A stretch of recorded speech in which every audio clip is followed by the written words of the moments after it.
सबको जय मसीह की। जय मसीह की। प्रभु का धन्यवाद, प्रभु ने मौका दिया है। लेकिन अगर आपका कोई सवाल है तो अभी पूछ सकते हैं जी।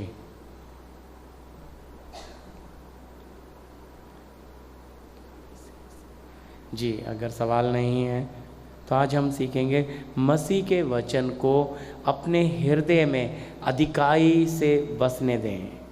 किसको? परमेश्वर के या मसीह के वचन को अपने हृदय में अधिकाई से बसने दें।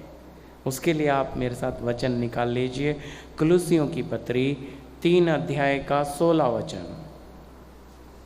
कुलुसियों की पत्री 3 का 16 पढ़ना है? जी पढ़ सकते हैं। मसीह के वचनों को अपने हृदय में अधिकाई से बसने दो और सिद्ध ज्ञान सहित एक दूसरे को सिखाओ और चिताओ और अपने अपने मन में अनुग्रह के साथ परमेश्वर के लिए भजन और स्तुतिगान और आत्मिक गीत गाओ। हाँ जी, धन्यवाद पिता आपके दिए हुए इस वचन के लिए, इस मौके के लिए। प्रभु आपका पवित्र आत्मा हमारे मध्यम होकर हमारी अगुवाई करे, मदद करे। प्रभु हम आपके वचन को कैसे अपने हृदय में अधिकाई से बसने के लिए, प्रभु आपका वचन जो जीवित है प्रभु, दोधारी तलवार है, जो प्राण और आत्मा और गांठ गांठ गुदे गुदे को छेदता है, मन के विचार और को जानता है। प्रभु धन्यवाद देते हैं, आपका वचन जीवित है प्रभु। एक एक जीवन में कार्य करने के लिए आपका आत्मा मदद करे, आप हमें सिखाएं। प्रार्थना यीशु मसीह के नाम से, आमीन आमीन। जी हाँ, हम सीख रहे हैं मसीह के वचन को अपने हृदय में अधिकाई से बसने दे। क्यों ऐसा? रात जब मैं लिख रहा था वचन, प्रार्थना कर रहा था, तो बहुतों के दिल में प्रभु का वचन क्या नहीं है, बसा हुआ नहीं है। वचन सुनते हैं लेकिन उस पर क्या नहीं करते हैं, उसको अपने जीवन में बसने नहीं देते। देखो प्रभु यीशु ने कहा कि मैं जड़ हूँ या दाखलता और तुम डालियाँ हो, मुझसे अलग होकर तुम कुछ भी नहीं कर सकते। इसी प्रकार प्रभु का वचन है जीवित, जो युगान युग तक क्या है, स्थिर है, कभी ना बदलने वाला परमेश्वर का वचन है। लेकिन ये वचन जीवित है। अगर जीवित है तो हमारे जीवन में क्या करेगा? कार्य करेगा। तो वो कार्य होना है तो प्रभु का वचन हमारे जीवन में किस प्रकार, उसे वचन को हमने अपने हृदय में अधिकाई से बसने देना है। क्यों हम प्रभु के वचन को अपने जीवन में बसने नहीं दे पाते? कारण क्या है? और प्रभु का वचन हृदय में बस कर क्या करना चाह रहा है? अंदर क्रिया कैसे होगी, अंदर काम कैसे होगा, हमारी देह प्राण आत्मा के अंदर प्रभु का कार्य कैसे? तो उसके लिए आप एक और वचन, एक दृष्टांत यीशु मसीह ने बोला था। मत्ती रचित सुसमाचार 13 अध्याय का 33 वचन से हम लेंगे। यहाँ पे खमीर का एक दृष्टांत बोला है प्रभु ने जी। मत्ती रचित सुसमाचार 13 अध्याय का, हाँ जी 13 का 33। उसने और एक दृष्टांत उन्हें सुनाया जी। स्वर्ग का राज खमीर के समान है जी। जिसको किसी स्त्री ने लेकर 3 पसेरी आटे में मिला दिया। हाँ जी। और होते होते वह सब खमीरा हो गया। जी क्या लिखा है? यीशु मसीह कहते हैं उसने एक और दृष्टांत उन्हें सुनाया कि स्वर्ग का राज्य खमीर के समान है, जिसको किसी स्त्री ने लेकर 3 पंसेरी आटे में मिला दिया और होते होते वह सब खमीरी हो गया। हालेलुया। क्या किया? देखो स्वर्ग के राज्य को यहाँ बता रहा है कि तो खमीर समझते हैं, जो हम आटे में मिलाएंगे तो रख देते हैं कुछ घंटे के लिए, तो धीरे धीरे वो फूल जाता है, पूरा क्या ले लेता है आटे में। इज़राइल में भी पहले बनता था, तो पानी तेल और खमीर डाल के आटे को गूंद के क्या करते थे, उसको कई घंटे के लिए रख देते थे, लगभग 6 घंटा 8 घंटा, तो फिर वो होते होते होते फूल जाता है। क्या बन जाता है? खमीर। उसमें सुगंध भी आ जाती है, जब उसको देखेंगे तो उसमें खुशबू भी आ जाती है। ठीक इसी प्रकार परमेश्वर का वचन, यहाँ लिखा है किसी ने क्या किया, 3 पंसेरी आटे में मिला दिया और होते होते वो आटा पूरा क्या हो गया? हाँ जी, खमीर। 3 पंसेरी, ये 3 पंसेरी पढ़िएगा, पहला थिस्सलुनीकी 5:23, फर्स्ट थिस्सलुनीकी, पहला थिस्सलुनीकी 5 अध्याय का 23 वचन।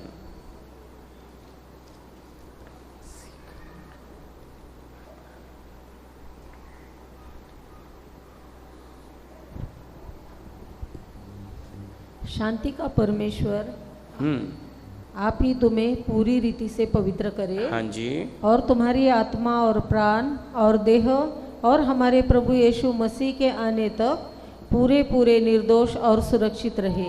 हालेलुया। क्या लिखा है? शांति का परमेश्वर आप ही तुम्हें पूरी रीति से क्या करेगा? पवित्र करेगा, और तुम्हारी आत्मा, प्राण और देह। तो याद रखिए, वो 3 पंसेरी आटा खमीर जो मिलाया, वो हमारी आत्मा, प्राण, देह को ही दर्शा रहा है। होते होते पूरा क्या होगा? जब प्रभु का वचन, पवित्र आत्मा जो हमारे जीवन में काम करने आया है, और ये पवित्र आत्मा ही वचन का बीज लेकर कहाँ आता है? हमारे हृदय में आता है। क्यों आया है? ताकि हमारा पहले अंदर का मनुष्य स्वभाव को ठीक करना शुरू करे, हमारे प्राण में जो भी गंदगी पड़ी है। मैंने पहला वचन आपको पढ़ाया कि परमेश्वर के वचन को या मसीह के वचन को अधिकाई से अपने हृदय में बसने दें। होता क्या है, वचन तो सुनते हैं पर उसे अंदर बसने नहीं देते, ताकि पवित्र आत्मा उसके द्वारा क्या करेगा। देखो, उसने स्वर्ग के राज्य की उपमा यीशु मसीह ने खमीर से दी। होते होते वो सारा क्या हो गया? खमीर। तो खमीर को कई घंटे रखना पड़ता है, तब वो पूरे आटे में क्या हो जाता है? अपनी सुगंध भी ले आता है और फूल जाता है। ठीक इसी तरह प्रभु का जीवित वचन जब हमारे हृदय में बसेगा, तब उसका नेचर, उसका स्वभाव हमारे अंदर आएगा। इसलिए प्राण में है, फिर हमारी आत्मा में, और फिर हमारी देह में भी वचन कहता है अपनी देह के द्वारा परमेश्वर की महिमा करो। तो ये होते होते होगा, लेकिन अगर हम वचन ही को अंदर बसने ना दे। एक वचन और पढ़ लीजिए, फिर मैं आपके साथ शेयर करूंगा। भजन संहिता 119 का 11। दाऊद क्या बोलता है भजन संहिता में? भजनकार क्या बोलता है जी? भजन संहिता 119 का 11।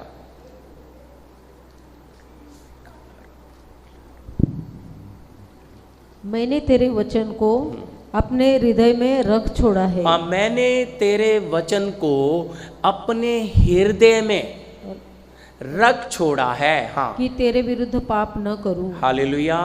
क्या बोल रहा है? हाँ जी, प्रभु का दास या प्रभु के जन को हम यहाँ देखते हैं, वचनकार कहता है मैंने तेरे वचन को कहाँ रखा है?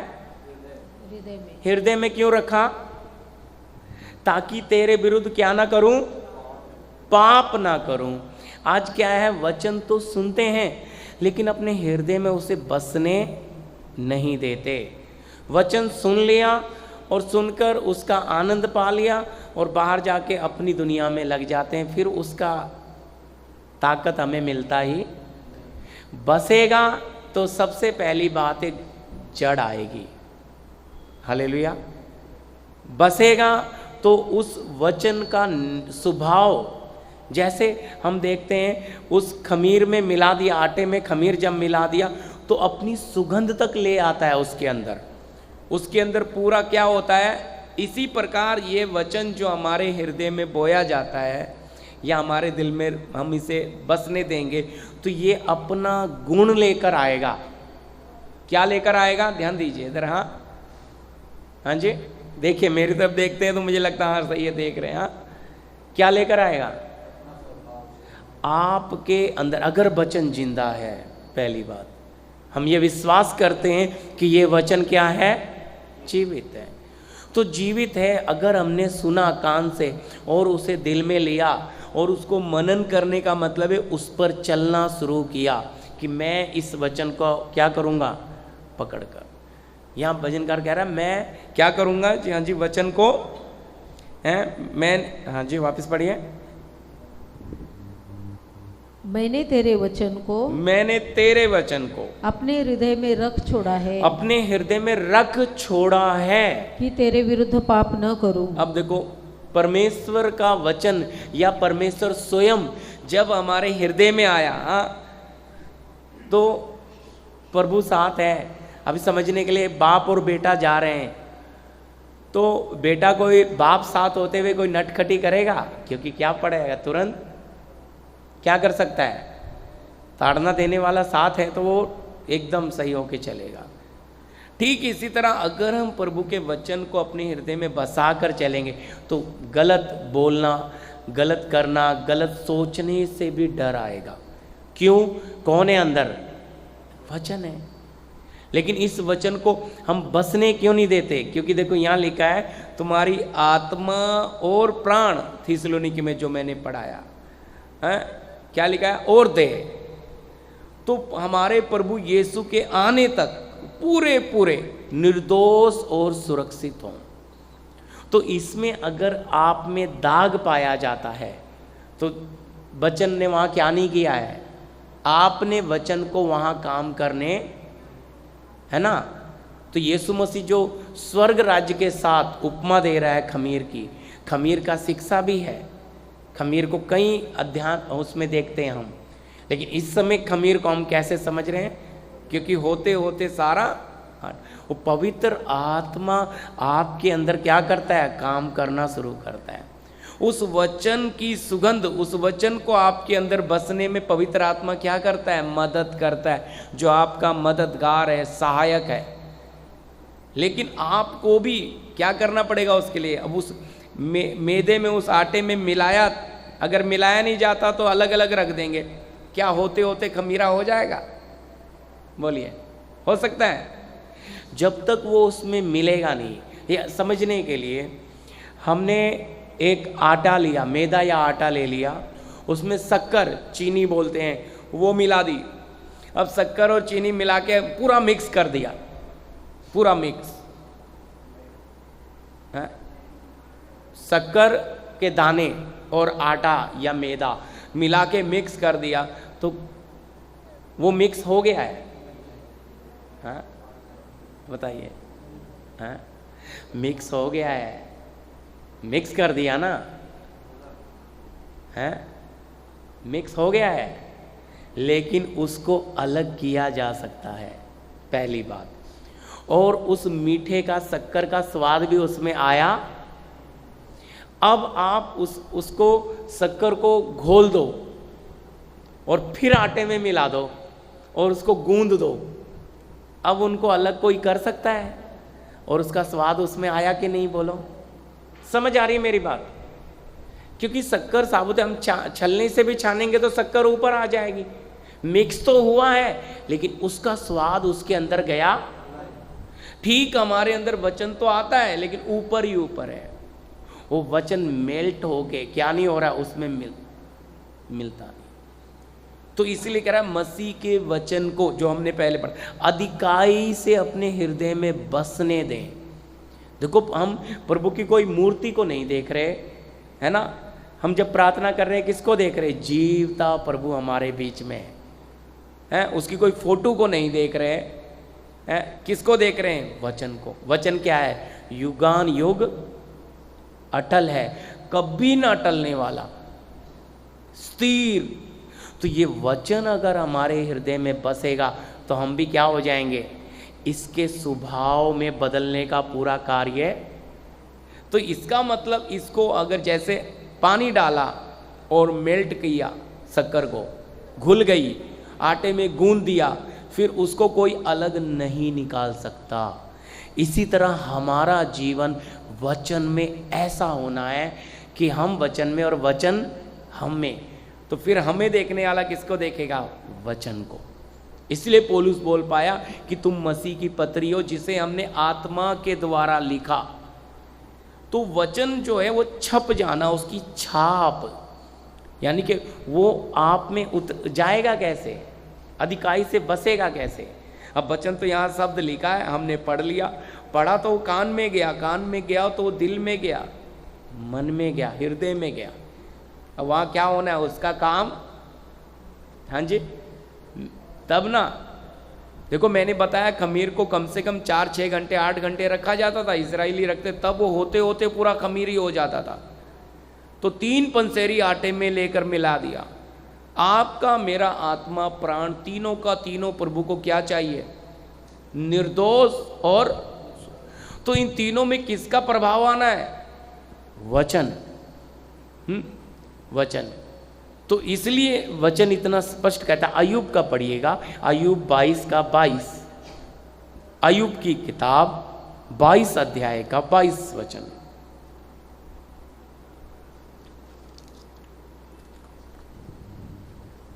उसके मुंह से शिक्षा सुन ले, हाँ, उसके मुंह से शिक्षा सुन ले, और उसके वचन से, और उसके वचन से, सॉरी, उसके वचन अपने मन में हाँ, उसके वचन अपने मन में रख। कहाँ, देखो प्रभु के जो उपदेश, प्रभु की जो तालीम हम सुनते हैं, लेकिन क्या बोलता है यहाँ पे अय्यूब का मित्र, हाँ जी, उसके मुंह से शिक्षा सुन ले और उसके वचन अपने मन में रख।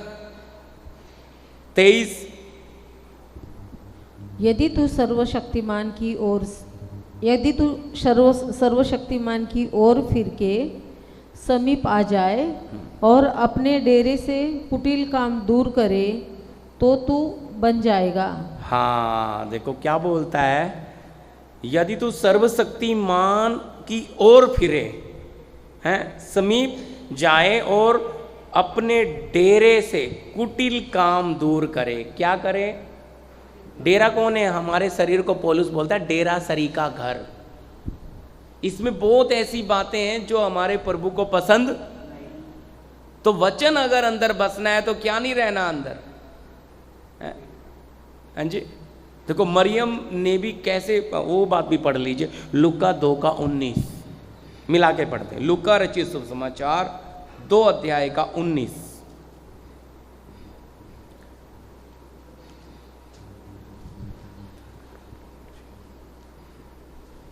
परंतु मरियम ये सब बातें अपने मन में रखकर सोचती रही। हाँ, हालेलुया। देखो यहाँ पे हम देखते हैं यीशु का जन्म हुआ, चरवाहे आए, उसे खैरात सब चढ़ा रहे हैं, सब कर रहे हैं, लेकिन वो इन बातों को कहाँ रख कर बैठी है, अपने मन में है। उन्हें, उसे खुद नहीं पता ये आया कैसे है, कौन है, जीवन का कर्ता प्रभु खुद आया। उसने कुछ किया उसमें नहीं, बोलिए, लिखा है पवित्र आत्मा ने छाया की और परम प्रधान की सामर्थ उस पे, और वो उत्पन्न होने वाला परमेश्वर का पुत्र कहलाया। लेकिन इन सारी बातों को मरियम ने कहाँ रखा, अपने मन में। आज क्या है, हमारे मन में पता क्या रहता है, हमारे मन में हमारी इच्छाएं रहती हैं, हमारे मन में लालसाएं रहती हैं, हमारे मन में स्वार्थ भरा है, हमारे मन में क्या है, मनमर्जी पड़ी है। जबकि होना कौन चाहिए था, परमेश्वर का वचन। और वचन जगा ही नहीं पा रहा, क्योंकि मैंने आपको अय्यूब में पढ़ाया, अंदर क्या पढ़ा है, हाँ जी, आपके इस डेरे में, इसमें क्या पड़ा है, बहुत सी मलिनताएं पड़ी हैं, जिन अब वचन को तो जगह मिल ही नहीं रही। समझे, मैंने आपको बोला शक्कर आटे में डाल दिया, लेकिन उसमें आपस में मिलने के लिए क्या चाहिए था, पानी। पानी नहीं डाला तो क्या नहीं हुआ, मिक्स नहीं हुआ। ठीक इसी तरह आप अगर कर्म ना करें तो कर्म बिना विश्वास क्या है, क्रिया। क्रिया का मतलब है वचन को आपने बसने देना है। वचन क्या चाहता है? हाँ जी, वचन क्या चाहता है? अंदर आपके दिल में आया है। अब आपने किसी मेहमान को अपने घर बुलाया, आपके घर में जैसा भी जगह है, आप कैसी जगह उसे दोगे बताइए? हाँ जी, कैसी दोगे जगह? बोलो। जो भी आपके घर में सबसे अच्छी जगह होगी वही ना उसको बोलोगे यहाँ आके बैठिए। क्यों? आपने उसे बुलाया है, हैं? अब बुलाया है तो क्या करना है? अब आपने वचन को अपने दिल में बुलाया लेकिन जगह नहीं खाली कर रहे, तो वचन क्या करेगा? वो समझ गया ये ऊपर से बुला रहा है, अंदर इसका मन। प्रभु बोलता है इस्राएलियों को कि तुम मुंह से तो मेरा गुणगान करते हो, धन्यवाद करते हो, लेकिन अपना मन मुझसे क्या रखते हो बताइए? बहुत दूर रखते हो। मैं पढ़ा नहीं रहा वचन, कहता है मुंह से तो तुम स्तुति धन्यवाद सब करते हो, लेकिन अपना मन मुझसे क्या रखते हो? दूर रखते हो। क्यों मन दूर रखते हैं? क्योंकि मन में तो फीचर पड़ा है, लाइफ फ्यूचर प्लानिंग पड़ी है, बच्चों की चिंता पड़ी है, घर की चिंता पड़ी है, ज़रूरतें पड़ी हैं। मन में तो इतना कुछ भरा पड़ा है कि मन में तो जगह ही नहीं कि मैं प्रभु को कहीं बिठाऊं। और फिर मैं चाहता हूं कि मेरा जीवन पवित्र हो, मेरी आत्मा पवित्र हो, मेरा प्राण शुद्ध हो, मेरी देह में पवित्र प्रभु वास करें, उसकी महिमा मैं देखने पाऊं। लेकिन वचन अपने प्रभु को तो आप बसने के लिए क्या कर रहे हो? अंदर की वो जो बात उसे पसंद नहीं है उसे पहले निकालो। आप मेहमान को बुलाते हैं तो क्या करते हैं? आप देखते हो आपके घर में तो जगह कम है, तो आप पड़ोसी के पास जाते हैं, भाई हमारे मेहमान आ रहे हैं, आपका ये वाला घर खाली है तो हमारे मेहमान को दे दो। नहीं तो आप किराए पे जगह लेते हैं। आप क्या करते हैं? नहीं मेहमान को खाना इधर खिलाएंगे, जाके उधर सो जाएगा। करते हैं कि नहीं? बोलो। अच्छे से अच्छा। क्यों? आप चाहते हैं वो जाकर क्या करे? बदनामी ना करे कि बुलाया था तो इज्जत दी। तो इसी प्रकार आने से पहले या मेहमान घर में आ गया तब आप जा रहे हो होटल में रूम ढूंढने, तब आप जा रहे हो पड़ोसी से बात करने। बताओ आप पहले करते हो या बाद में? हैं? सच बताइए, पहले ना। क्यों? अगर वो आने के बाद करोगे तो आप ढीला मालूम, मतलब आपको गंभीरता नहीं है। अगर उनसे प्यार है और उन्हें आदर से बुलाया है तो सब चीज़ें उनसे पहले ही बंदोबस्त, ऐसा ही ना। तो इसी तरह आप इस प्रभु को अंदर बसाना चाहते हैं, लेकिन इसको जो चीज़ें पसंद है वो निकाल नहीं रहे। तो फिर दिखावा भी करते हैं कुछ लोग हैं। वो आ गए, अरे उनको पूछ के आओ उनके यहाँ जगह है क्या, अरे वहाँ जाओ, फिर वहाँ फिर प्लानिंग चलती है। और मेहमान भी बोलता है नहीं कोई बात नहीं, मैं एडजस्ट कर लूँगा इधर ही आप लोग के साथ ही। फिर तो हाँ समझ रहे, वो उसमें पता लगता है क्या नहीं है गंभीरता उसके प्रतीक। वो मेहमान आया और आप बोलते लो जी कांदा छीलो, प्याज छीलो, लहसुन छीलो, और आप सब काटने पीटने लग रहे हैं। इससे क्या पता लग रहा है आपको उस मेहमान के लिए क्या नहीं है कोई ज़्यादा गंभीरता? ये हमारा व्यवहार, हमारा नहीं। तो इसी तरह आप प्रभु के वचन को सुनते हैं, अधिकाई से बसने नहीं देते। नीचे बहुत कुछ है पर मैंने उतना ही पे वचन प्रार्थना किया कि प्रभु आत्मा प्राण में ये वचन बसेगा कैसे और क्यों नहीं बसता? क्योंकि उसके लिए स्पेशल समय लोग देते नहीं हैं। वो देखते हैं कि हमारे प्राण में जो आ रहा है आने दो। आपका प्राण, याद रखो, दरवाज़ा जब आप घर का खोलते हो तभी कोई आता है। आप दरवाज़ा बंद है, अनजान आदमी अंदर आ सकता है। और अगर दरवाज़ा खुला रख के सो जाओ रात को तो क्या हो जाएगा? चोरी हो सकती है। क्यों? क्योंकि आपने इसी प्रकार आप अपने प्राण को ऐसे ही नहीं रखते। तो वचन साफ कहता है, देखो उस बात को पढ़ लीजिए, कुरंती दूसरा कुरंती 10 अध्याय का 5 वचन मैंने वो।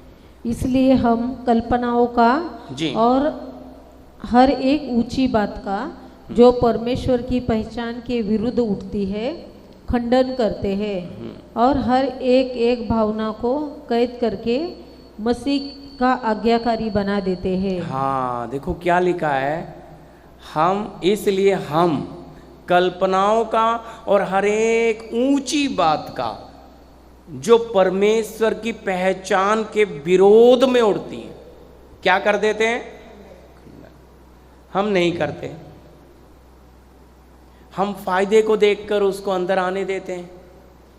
ध्यान से सुनिए, आप ये नहीं सोच रहे कि जहां आपने यीशु को, अपने प्रभु को रखना है, वहां पे आप क्या नहीं ला सकते? जो बात आपके बाप को पसंद नहीं है उसे घुसाएंगे। पौलुस कहता है भाई जो बात है क्या परमेश्वर की पहचान के विरोध में उठते हैं उसको क्या करते हैं? खंडन, डिलीट, हटाते हैं। हर एक ऊंची बात का जो प्रभु के पहचान में क्या है, सही नहीं है। और भावना को क्या करते हैं? आपके प्राण में, ध्यान से सुनिए, मैं धीरे धीरे बांट रहा हूं, आपके प्राण में बात जाने से पहले आपकी भावनाओं में घूमती है। आप अगर वचन अंदर बस रहा है ना, भावनाओं में उस बात को पकड़ के बोलोगे चलो अंदर नहीं आना। समझ आ रही मेरी बात? आपकी भावनाओं में आपको पकड़ने का मौका है, लेकिन कुछ लोग ऐसे हैं कि भावनाओं से उसे प्राण में जाने देते हैं। और जब आपकी जो बात आपके प्रभु को पसंद नहीं है वो आपके प्राण में चली गई तो वचन, पवित्र आत्मा बाहर। कैसा लगता है? क्योंकि आपने फायदे को पकड़ लिया। अभी हम गीत गा रहे थे, दूसरी लाइन है ना, कितना प्यारा शब्द था उसमें। बढ़ा रहा हूं जी, क्या लिखा है? कर आजाद मुझे खुदाया, रूह, जान और, क्यों आजाद कर प्रभु? बोलिए, कर आजाद मतलब कहाँ? अंदर ही गुलाम पड़ा है इंसान। लड़ाई बाहर से नहीं है, लड़ाई किधर है? पौलुस लिखता है हमारी लड़ाई लहू मांस की नहीं है, फिर किधर है? और अंदर ही वचन ने बसना है, और अंदर ही आपके संसार बसा है। और संसार बसा नहीं है, उसने आपके प्राण को, आपकी आत्मा को, आपके शरीर को गुलाम बना रखा है। कितने ऐसे हैं नशे के गुलाम हैं, उनका शरीर नशा ना मिले तो चल नहीं पाएंगे, गुलाम है वो।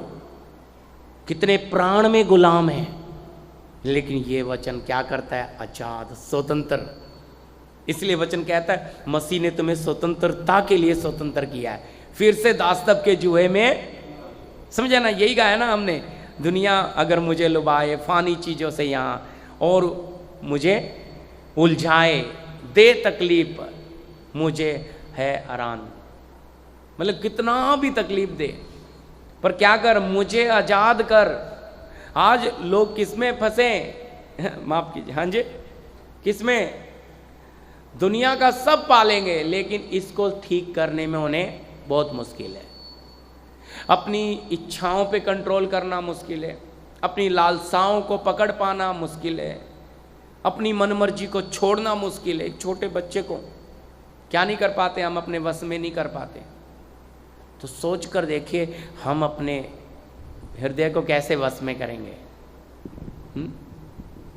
ये जो चीज़ें अंदर से उठती हैं, जी पढ़िएगा, व्यवस्था विवरण 6 अध्याय का 6। इस्राएलियों को क्या आज्ञा दिया प्रभु ने, परमेश्वर ने? जी इस व्यवस्था विवरण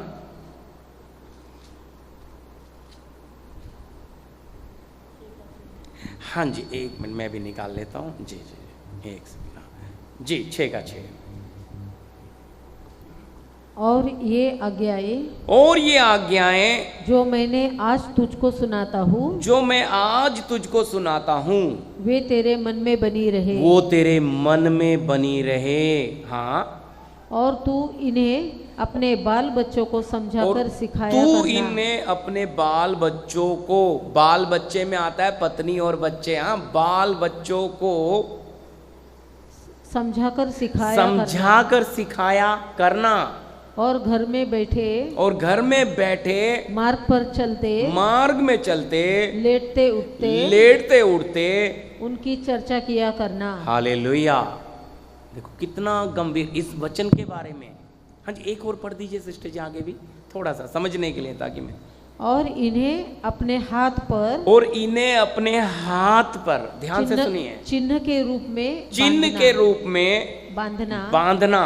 और ये तेरी आंखों के, और ये तेरी आंखों के बीच में टीके का काम दे। देखो किसको? वचन के बारे में मूसा ने इजराइलियों को आज्ञा लिख दिया। 6 में बोल रहा है, इन आज्ञाओं, जो आज्ञाएं मैं आज तुम्हें देता हूँ, हैं, सुनाता हूँ, उसे क्या कर, तेरे, हाँ जी क्या पढ़ा है, तेरे मन में, हाँ जी किस में, कहाँ रहनी है? देखो इजराइली इस बात पे गंभीर थे। उन्होंने अपने बाल बच्चे, अपने पत्नी, अपने बच्चों को गंभीरता से सिखाया, चलते फिरते उड़ते लेटते ये। लेकिन आज क्या, हम प्रभु के वचन को अधिकाई से बसने देते हैं? पुराने में हम तो अपने बच्चों को संडे स्कूल का वचन याद कराने में भी बहुत, मैं तो मेरी वाइफ को बोलता हूँ 6 दिन ही उनको याद करा, ताकि उधर खड़े रह के अच्छे से तो बोले। हमारा फर्ज है प्रियो, उनका मन, मैं कह रहा हूँ बच्चों का मन ऐसा होता है, संसार में ज़्यादा जाता है, क्योंकि उन्हें अच्छाई सिखानी है अनुशासन की छड़ी से, और बुराई सिखाने की कोई ज़रूरत है? क्योंकि वातावरण ही पूरा, और खून में भी उनके, तो उनको सिखाना क्या है? अच्छा है, गलत सिखाने की जरूरत नहीं है। तो अच्छा कब आएगा? जब हमारे अंदर वचन अधिकाई से बसा होगा। तो इस्राएलियों के लिए आज्ञा दे दिया क्या करना अपने मन में। मैंने आपको बताया मरियम ने क्या किया, इन सब बातों को क्या किया, अपने मन में छुपा के रखा। हम प्रभु के वचन को कितना अपने मन में रखते हैं? बोलिए। रखेंगे तो उसकी ताकत क्या आएगा? धीरे धीरे धीरे बढ़ेगा भाई। मैं बोला जैसे 3 पंसेरी आटे में खमीर मिला के रख दिया तो होते होते पूरा सुगंध आ गया, उसका खुशबू आ गया, सारा आटा खमीरी हो गया है। अब उसे तोड़ के लेता हाथ में कि उसकी सुगंध भी वो पूरा ही बदल गया। हमारे दिल में जब इस वचन को हमने बसा लिया तो धीरे धीरे क्या होगा, होते होते होते हमारा स्वभाव ईश्वरीय हो जाएगा। क्योंकि क्या निकलेगा अंदर का? कमी निकलती। क्योंकि वचन क्या देगा? भजन संहिता बोलता ना, मेरा वचन तेरे पाँव के लिए और मार्ग के लिए हो जाए। तो ये जब आपको सही और गलत की प्रेरणा देगा, ये गलत है, ये सही है, तो तब आप अपनी भावनाओं में गलत बातों को क्या करोगे? ध्यान दीजिए मेरी तरफ, हटा दोगे। चल ये गलत है। कुछ विचार लाया शैतान, हवा में ही तो लाएगा विचार, ला के डाला वो भावना में, नहीं नहीं नहीं छोड़ो, प्रभु देख लेगा। किसी के खिलाफ आपके मन में विचार लाएगा, देखो वो आपके साथ धोखा कर रहा है, करने दो। ध्यान से सुनिए, करने दो। अगर वो देखो आपको ठग रहा है, कोई बात नहीं, ठगने दो। उस विचार को आप हटा सकते हो, क्योंकि भाई दिया है प्रभु ने, इसीलिए तो ठग रहा है। समझ रहे है? तभी तो कोई लूट के लेके जा रहा है। मैंने आपको पिछले दिन पढ़ाया था, हैं क्या नहीं करते, तुम में बड़ा दोष है, अपनी हानि चालाक बनते। हम वही चीज़ है, जहाँ हम चालाक बनने जाते हैं, वचन को हम साइड में, वचन कहाँ बसा हुआ है? अगर वचन अंदर बसा है, मीठे के ऊपर ही तो मक्खी आएगी। आप अच्छे हो तभी तो तुम्हारे साथ गलत हो रहा है, हैं? अगर आप अच्छे नहीं होते तो। इसी तरह याद रखना, जब आप अच्छे बनोगे तभी तुम्हारे साथ गलत होगा। क्यों? आप अच्छे बने इसीलिए तो, आप सच्चे हैं तभी तो। पर याद रखना, वो नुकसान के द्वारा फायदा क्या है, बेनिफिट क्या है? बेनिफिट और फायदा ये है कि दूसरा आपसे आशीष पाएगा, क्योंकि उसने आपको, आपके साथ गलत किया, आपने विरोध नहीं किया और माफ़ किया। उसको क्या पता लग गया, इनका परमेश्वर सच्चा है। ये संसार जैसे लोग ये जैसा बोल रहे हैं वैसा जी भी रहे हैं, पर अगर हम उस समय विरोध करेंगे तो हम में और संसार में कोई, समझ आ रही है बात, विरोध कर सकते हैं। और स्वर्ग भी जानता है कि मेरी बेटी मेरा बेटा मेरे कारण नुकसान उठा रहा है, तो प्रभु दूसरी जगह से डबल फायदा कर देता है। स्वर्ग उसका हर्जाना दे देता है, पर हम क्या कहते हैं, ना हमारा है जाने, उसमें हम कहाँ चले जाते हैं, प्राण में। और शैतान यही चाहता है कि भावनाओं से विचार कहाँ चले जाए, प्राण में, और तुम शारीरिक बन जाओ। और जब शारीरिक बन जाओ तो आत्मा की कोई बात। देखिए एक और वचन पढ़िए, भजन संहिता 119 का 133। देखिए कितना स्पष्ट वचन कहता है हमारे चार जी। भजन संहिता 119 का 133। मेरे पैरों को अपने वचन के मार्ग में स्थिर कर। हाँ, मेरे पैरों को अपने वचन के मार्ग पर स्थिर कर। अगली, हाँ जी। और किसी अनर्थ बात को, और किसी अनर्थ बात को मुझ पर प्रभुता करने न दे। हालेलुया। कोई भी गलत चीज को मेरे ऊपर क्या नहीं करने देना, प्रभुता यानी कि राज्य करने। समझ रहे, हमारे अंदर तो गलत विचार आ जाता है, वो हमारी बुद्धि को घुमा देता है। यहाँ क्या बोल रहे हैं वचन, वापिस पढ़ लीजिए। हाँ जी, सब पढ़ लीजिए, खोल लीजिए जी। मेरे पैरों को, हाँ, मेरे पैरों को, सबसे पहली बात है हमारी मजबूती जी, अपने वचन के मार्ग पर स्थिर कर। क्या है, क्या हम वचन पे स्थिर हैं? सोचिए थोड़ा। मैं नहीं कह रहा भाई, यहाँ वचन अधिकाई से अगर आपके दिल में बसना है तो सबसे पहली बात आपके पैर कितने मजबूत हैं, आप कितने स्थिर हैं वचन में।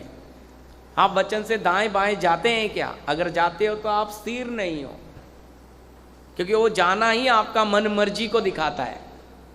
क्योंकि आप जरूरत पड़ी तो वचन में पूरी तरह आ गए, और जरूरत नहीं है तो आप वचन से दाएं और बाएं भी चले जाते हैं। उसका मतलब आप अपनी समझ, अपनी बुद्धि का भी सहारा लेते हैं। इसलिए पैर क्या नहीं है, वचन में मजबूत नहीं है। और जब मजबूत नहीं है, दाएं बाएं जाएंगे तो क्या लेकर आएंगे, संसार की गंदगी। और जहां गंदगी आएगी तो हम इंसान होके गंदी जगह पे नहीं बैठते। अगर बच्चे ने टॉयलेट या पेशाब कर दिया है बिस्तरे पे तो हम उसको उठाते हैं कि स्मेल आ रहा है, गीला, हटाओ सब। तो वो तो परमेश्वर है, वो तो राजाओं का राजा, हमारा सृष्टि करता है। तो उसके वचन को, वचन बोलने से खुद परमेश्वर, उसको आपने अपने दिल में अधिकाई से बसने देना है ना। भजनकार क्या बोल रहा है भाई, मैं इसलिए ताकि तेरे विरुद्ध क्या ना करूं, पाप ना करूं, अधिकाई से। मेरा बस आज का बात इतना ही है कि हम प्रार्थना करें कि प्रभु हमारे दिल में आपका वचन, क्योंकि वचन जो प्रकाश देगा, वचन जैसी अगुवाई करेगा, हमें कोई वैसा चला नहीं सकता। और वचन ही है जो हमारी आत्मा, प्राण और देह को पवित्र करेगा। जो मैंने 5:23 आपको पढ़ाया कि है शांति का परमेश्वर आप ही। आप कैसे भाई, पवित्र आत्मा के रूप में। प्रदीप के दिल में उस वचन को क्या करेगा, उसकी सुगंध, उसकी खुशबू, वचन वो करेगा अंदर काम। आप ही तुम्हें पूरी रीति से पवित्र करे, तुम्हारी आत्मा, प्राण और देह हमारे प्रभु यीशु मसीह के आने तक निर्दोष और सुरक्षित। निर्दोष भी वही बनाएगा और सुरक्षित भी, लेकिन उसके लिए कर्म भी तो करना पड़ेगा। अगर मैं जीऊंगा नहीं, मैं अपने पैरों को अटल मजबूत नहीं करूंगा, मैं नहीं जाऊंगा दाएं बाएं, मैं मेरे प्रभु के वचन पर, मैं प्रभु की आज्ञाओं में स्थिर बना रहूंगा। इस्राएली नहीं, जब इस्राएली दाएं बाएं गए तो क्या हो गया, बोलिए। हाँ जी, हाँ जी, क्या हुआ, इस्राएली कैसे बर्बाद हो गए? देखो उस बात को पढ़िए, कितना खतरनाक बीज लाके बो दिया। अब समय तो नहीं है उतना, फिर भी मैं थोड़ा सा लेता हूं आपके साथ, अब प्रभु मन में दे रहा है तो। प्रकाशित वाक्य 2 अध्याय का 14 वचन। प्रकाशित वाक्य 2 अध्याय का 14 वचन।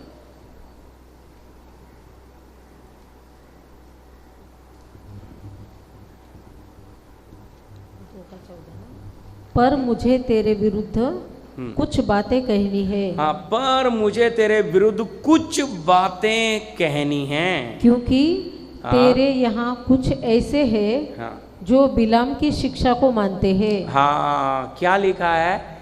तेरे यहाँ कुछ ऐसे हैं जो बिलाम की शिक्षा को मानते हैं। किसकी शिक्षा को मानते हैं? बिलाम की। हाँ हाँ जी, निकाल लीजिए, सब निकाल लीजिए। फिर से सिस्टर एक बार पढ़ दीजिए। हाँ जी, पर मुझे 14 ही। हाँ जी 14, सिर्फ पर मुझे तेरे विरुद्ध कुछ बातें कहनी है। देखो क्योंकि- हाँ पढ़ दीजिए। हाँ, क्योंकि तेरे यहाँ कुछ ऐसे हैं तेरे यहाँ कुछ ऐसे हैं जो बिलाम की शिक्षा जो मानते बिलाम हैं। की शिक्षा को मानते हैं। मानते हैं। आगे भी हाँ रुक जाइए, इधर ही आगे है ये वचन, रुकिए। किसको मानते हैं? बिलाम की।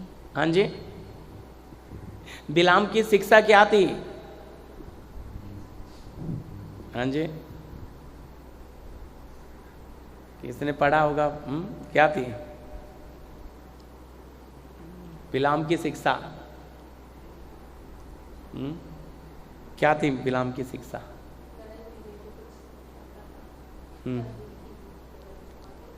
नहीं, वो नहीं, वो तो वो अलग है। ये बिलाम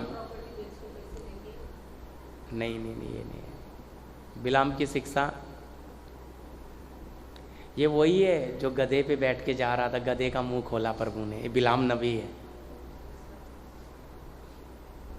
है ना? जब प्रभु ने बोला मत जा इजराइलियों को शराब देने, तो बाराक के राजा, बाराक के लोग आए और उसको बहुत लालच दे दिया पैसे का, है? और ये फिर क्या किया? बोलिए, आप मत बोलिए, आपने सुना है हाउस प्रेयर में। हाँ जी, है ना? तो क्या हम वहाँ पे ये सब ज़्यादातर यही प्रचार करते हैं? क्या है बिलाम की शिक्षा? ये लालच के लिए भ्रष्ट हो गया। लेकिन ये नहीं है, ये बिलाम की शिक्षा नहीं है। ये गया और इसने गिनती 23 में जाके शराब देना शुरू किया। प्रभु ने बोला तू जा और शराब दे, लेकिन मैं वहाँ बात करूँगा। ये मुंह खोलता था शराब देने के लिए, वहाँ आशीष ही बन जाती थी। कहता जिसको परमेश्वर ने शराब नहीं दिया उनको मैं कैसे शराब, है ना? तो बिलाम की शिक्षा क्या थी फिर? तो बाराक जो राजा था उसको लाया, और जब बाराक बोलता है हे भाई मैंने तो इतना कुछ किया, तुझे मजदूरी दी और तूने तो इनको आशीष ही आशीष दे दी और तेरी आशीष जाती, तब इसने युक्ति के साथ बोला कि देख 23 अध्याय आप घर जाके पढ़ लेना गिनती, तो ध्यान दीजिए। तो इसने क्या बोला? इसने बाराक राजा को एक सलाह दे दी कि तू इनमें, इन इजराइलियों में इनका परमेश्वर बस रहा है। कौन? इनको कोई दुनिया की ताकत हरा, तो इनके बीच में से अगर परमेश्वर जाना है तो इनके बीच पहले अशुद्धता को भेज दे। ध्यान से सुनिएगा, किसको भेज दे? वो अशुद्धता भेजने के लिए इनके बीच में हित्ती, अमोरी, सुंदर सुंदर लड़कियों को इनके लड़कों से शादी करा दो। और ऐसा ही किया। ये है बिलाम की शिक्षा। क्या कर दिया? एक मसीह में आने जाति को रोशनी अंधेरे का मेल नहीं था। अब इनके बीच में कौन नहीं बसा रहेगा? परमेश्वर बसा। और जब परमेश्वर नहीं बसा रहेगा तो ये गुलाम बनेंगे। अच्छी तरह समझना, बने ही बने। इसलिए बिलाम की शिक्षा क्या है? अलग दाई तोड़ दो। क्या तोड़ दें? इनको अलग दाई में जीने नहीं देना। यह है बिलाम की शिक्षा। हम अलग दाई में क्यों जी रहे हैं? ताकि क्या हो जाए? प्रभु का वचन, उसकी आज्ञा को अपने दिल में बसने देना है। लेकिन आज बहुत कलीसियाओं में अलग दाई का कोई मतलब है ही, इसी को बोलते हैं बिलाम की शिक्षा। उन्हें सब चलता है, मिक्स चलता है? वो शारीरिक बातों के लिए प्रार्थना करते हैं। हम बैठना पड़ता है ऐसे लोगों में जाके। क्यों? हमें पता है हम उनके साथ सहभागी होना ही नहीं है, क्योंकि उनकी तालीम अलग है। मैं प्रभु की मर्जी रहेगी, बाद में ये बातें और गहराई से लूँगा, लेकिन अभी उदाहरण क्या कर दिया, इजराइलियों में जाके इस मिली जुली भीड़ को फिर इन्होंने शादी विवाह कर लिया, परमेश्वर इनके बीच से निकल गया। आपको मालूम है इजरा नबी ने खोल कर लिखा, कहता है भाई क्या कर दो, अपनी शादी की हुई पत्नी बच्चे सब का त्याग करो, मिली जुली भीड़ को अलग करो। निहमिया में लिखा है, फूट फूट के रो रहे थे सब, क्योंकि उसी समय व्यवस्था के सामने सब अलग किया, शुद्ध किया अपने आप को। उन्होंने अपने पैदा किए हुए बच्चे पत्नी तक को त्यागना पड़ा, तब वापिस यहोवा परमेश्वर इनमें आया। मैं उस चीज़ में नहीं जा रहा, लेकिन आपको बता रहा हूँ अलगदाई परमेश्वर कितना गंभीर है। आप अपने मन में गंदगी लाओगे, ये वचन मेरा बताने का मतलब है, मैं बिलाम की शिक्षा नहीं अभी बता रहा। भाई परमेश्वर के वचन को अपने दिल में बसने नहीं दोगे तो प्रभु आपके बीच में रहेगा नहीं, क्योंकि मिली जुली भीड़ में प्रभु रहता, मन मर्जी में, इच्छाओं में, लालसाओं में, वहाँ प्रभु नहीं है। फिर आपको उपस्थिति भी महसूस नहीं होगी। आप प्रार्थना तो करोगे लेकिन कुछ उसका मतलब होगा। फिर इसलिए आपका वचन पे, प्रभु के मार्ग में आपके पैर स्थिर नहीं होंगे, डगमगाएंगे। जब चिंता आएगी, बेटी बड़ी हो रही है, शादी है, घर बनाना है, हादसा हो गया, तो आप घबरा जाओगे, आपके हाथ पैर ढीले पड़ जाएंगे, आप मूर्छित भी हो सकते हो, इतना डर आ जाएगा। लेकिन अगर वचन में आप स्थिर हैं तो कोई चिंता नहीं, प्रभु संभाल लेगा। हर घटना के ऊपर आप क्या बनोगे? राज्य करोगे। हर समस्या के ऊपर आप शासन करोगे, हैं? तो इसलिए भाई अधिकाई से अगर हमारे पैर उसमें जमे रहेंगे, जैसा हमने भजन संहिता 119 का 133 में पढ़ा, तो वो हमारे दिल में बसना है, तब परमेश्वर की आत्मा का काम हमारे जीवन में होगा। नहीं तो चलते रहो मन मर्जी में, वचन को बसने की कोई जरूरत। हाँ जी, एक और पढ़िए भजन संहिता 119 का 165। भजन संहिता 119 में बिलाम की शिक्षा आपको उदाहरण दिया हूं सिर्फ, कि किस तरह इजराइलियों में गंदगी ले आया और उसके बाद में क्या हो गया है। मैंने पढ़ा है नहीं, प्रकाश में आगे लिखा है व्यभिचार तक करवा दिया, संसार का व्यभिचार। हालेलुया जी। हाँ जी 65 हे जी 165 165।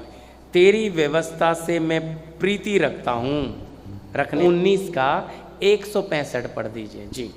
तेरी व्यवस्था से प्रीति रखने वालों को बड़ी शांति होती है। हाँ, तेरी व्यवस्था से, परमेश्वर के वचन से प्यार करने वालों को, मैं नहीं कह रहा, वचन कितना साफ कह रहा है।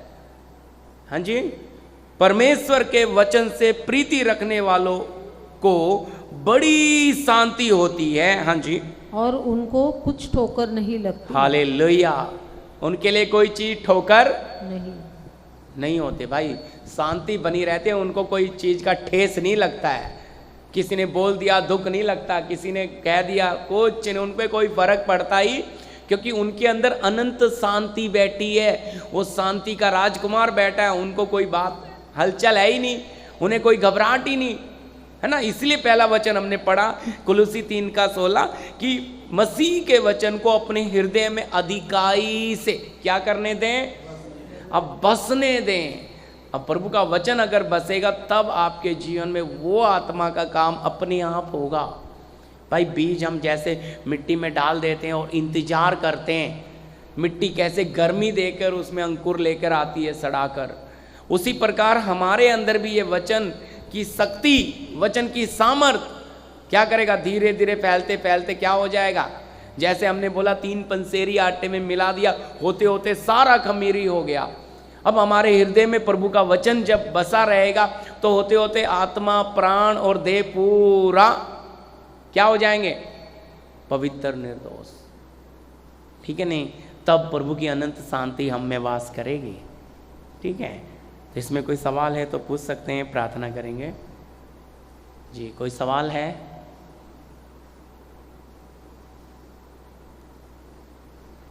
जी हाँ हाँ, बिलाम की है, उसके नीचे फिर लिखा है निकलइयों की शिक्षा है।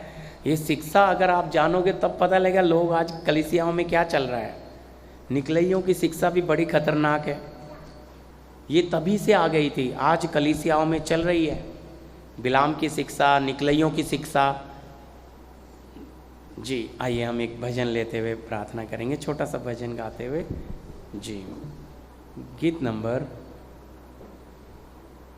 148 और 248, 248 गीत सब मिलकर गाते हुए समझते हुए है। अनादि ईश्वर तू मेरे लिए है यीशु, शरण स्थान ठहरा है हमेशा सुख दुख परिस्थिति में। कैसे भी हालात हो, कैसी भी परिस्थितियां हो, हमारा प्रभु हमारे लिए क्या है? शरण स्थान, हमारा गढ़, हमारी ताकत, हमारा बल, अति सहज से मिलने वाला परमेश्वर। हालेलुया जी। अनादि ईश्वर तू यीशु शरण स्थान ठहरा है हमेशा सुख दुख परिस्थिति में, हमेशा सुख दुख परिस्थिति में।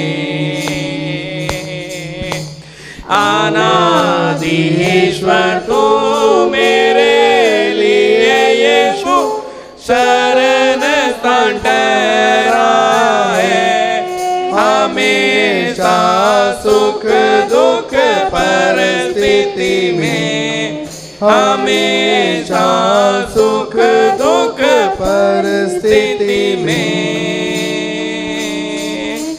जीवन की राहों में आंधी तूफान का शोर होता है, जीवन की राहों में आंधी तूफान का शोर होता है।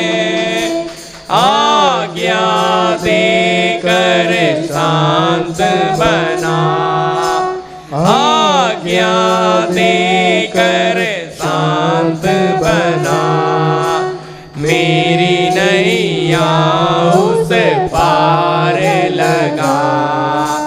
अनादि ईश्वर तू मेरे लिए यीशु शरण स्थान ठहरा है हमेशा सुख दुख परिस्थिति में, हमेशा सुख दुख परिस्थिति में। स्वर्ग यहोवा का है, धरती भी उसकी रचना है। स्वर्ग यहोवा का है, धरती भी उसकी रचना है। वो ही हमारा ईश्वर है, वो ही हमारा ईश्वर है। उसकी चराई के पेड़े हम। अनादि ईश्वर तू मेरे लिए यीशु शरण स्थान ठहरा है हमेशा सुख दुख परिस्थिति में, हमेशा सुख दुख परिस्थिति में। राजाओं का राजा यीशु धर्म से राज वो करेगा। राजाओं का राजा यीशु धर्म से राज वो करेगा। आओ हम सब आनंद से, आओ आनंद से जय जयकार करे प्रतिदिन। अनादि ईश्वर तो मेरे लिए यीशु शरण ठहरा है, हमेशा सुख दुख परिस्थिति में, हमेशा सुख दुख परिस्थिति में। अनादि ईश्वर तू मेरे लिए यीशु शरण ठहरा है, हमेशा सुख दुख परिस्थिति में, हमेशा सुख दुख परिस्थिति में। हालेलुया। आइए हम अपने सर को झुकाएं। उस महान प्रभु के चरणों में प्रियो हम आए हैं, जो सचमुच हमारा रचने वाला, हमारी देह प्राण आत्मा से सृष्टि करने वाला, हमारा आत्मिक पिता। धन्यवाद प्रभु।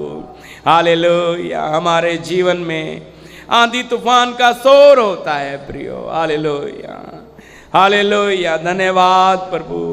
इस शोर में, इस हालात में प्रभु हमें आपके ऊपर भरोसा रख कर चलने के लिए आप कृपा दो। आपकी पहचान में बढ़ने के लिए प्रभु आप ही सृष्टि करता हो। आप ही ने स्वर्ग और धरती को रचा है। हमारा भी बनाने वाला आप ही है प्रभु। आप ही ने हमें बनाया। आप राजाओं के राजा है प्रभु। धर्म के साथ राज्य करने वाले हो प्रभु। आपकी धार्मिकता, आपकी पवित्रताई में प्रभु हम अंश अंश बदलते जाएं। आपके ईश्वरीय स्वभाव में बदलते जाएं प्रभु। आपके वचन को अपने हृदयों में अधिकाई से बसने के लिए प्रभु हम यत्न करें प्रभु। हम आज जो सुने हुए वचन को प्रभु मनन करें, इन बातों को समझें, ताकि हमारी देह प्राण आत्मा और पवित्र और शुद्ध हो जाएं। हमारे विचार बदल जाएं, हमारा नजरिया बदल जाए, हमारी सोच बदल जाए प्रभु। आपकी आत्मा के द्वारा आपके जीवित वचन को हमारे दिलों में काम करने दे मेरे प्रभु, कि उसकी सामर्थ, उसकी ताकत हमारे दिलों में बसने के लिए प्रभु, ताकि हम आपके बेटे और बेटियां कहलाएं प्रभु। इस सृष्टि को पता लग जाए कि प्रभु के बेटे और बेटियां प्रगट हो गए हैं प्रभु। एक एक जीवन में आपका जीवित वचन कार्य करे प्रभु। सबकी देह प्राण आत्मा आपके लहू में छुपाते हैं। इस सौभाग्य के लिए, आज के वचन के लिए धन्यवाद देते हैं प्रभु। आगे का समय आपके हाथ में सौंपते हैं यीशु मसीह के नाम से, आमीन, आमीन। ये हमारे बीच में भाइयों में से कोई लास्ट प्रार्थना कर दीजिए जी।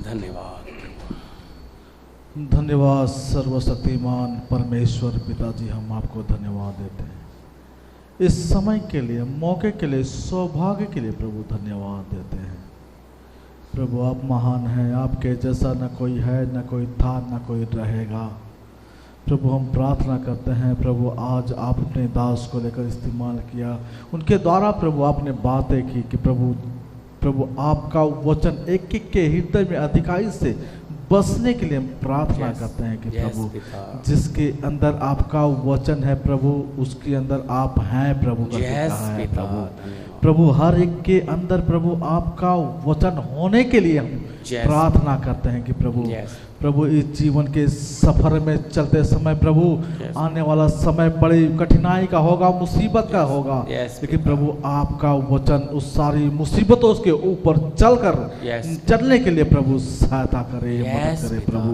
प्रभु। धन्यवाद प्रभु, जिसके अंदर आपका वचन है प्रभु, मुसीबत कितना भी आ जाए प्रभु उसे डूबने नहीं देता प्रभु। आपके चेलों के अंदर प्रभु आपका वचन था प्रभु, संत लोगों के अंदर आपका वचन था प्रभु।